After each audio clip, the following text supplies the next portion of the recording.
Holly Fisher here with Fisher Creative Marketing. Thanks so much for joining me for another episode of Monday Marketing Minute. So in this video, I'm actually answering one of your questions.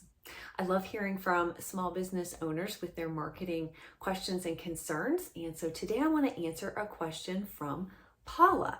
She asked about email marketing, specifically the cadence of sending nurture emails, and also if it makes sense to send content consistently. So she said, for example, sending a link to a new blog post one week, the next week sending a case study or example of how she'd worked with the client, and maybe week 3 is some curated content.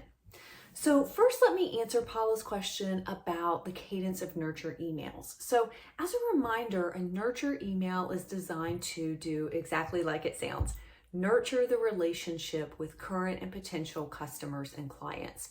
So you're really doing less sales and more nurturing of that relationship, providing valuable content, resources, letting people get to know you and see how you can really help them solve a problem, how you can be a great resource for their business, for their life, family, health, whatnot.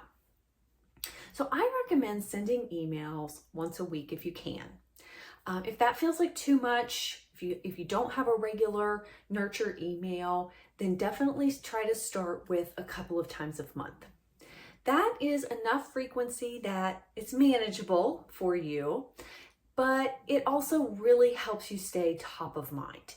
If you're only emailing people, say once a quarter, for example, it's not enough, right? It gives them too much time to forget about you.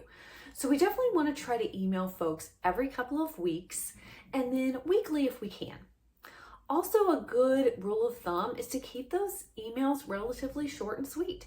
You do not have to send people really long emails. You don't have to include a lot of different items, multiple topics. You could literally just send a little snippet of your latest blog post, podcast, video that you've done, and a link. Great. You're just touching base, you're providing people with really good, valuable content, and you're staying top of mind. I also love Paula's question about sending content consistently. And I think that's really smart. I think part of it is also figuring out what works well for you and is going to allow you to stick with a regular cadence of emails. So if setting up a schedule for yourself in which, the first week of the month, you're sending a link to your new blog post or your video or your podcast. Maybe the next week you're sharing a customer testimonial or case study. And maybe the third week you're sharing some curated content, a resource, something that would be really valuable to your audience.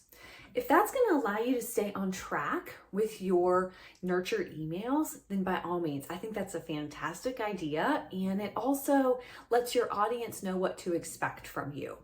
So work on setting up emails again once a week if you can. At least a couple of times a month is also ideal. And then think about that schedule. Think about the content that you can provide people that's going to be valuable and also that you are going to be able to produce on a regular and consistent basis.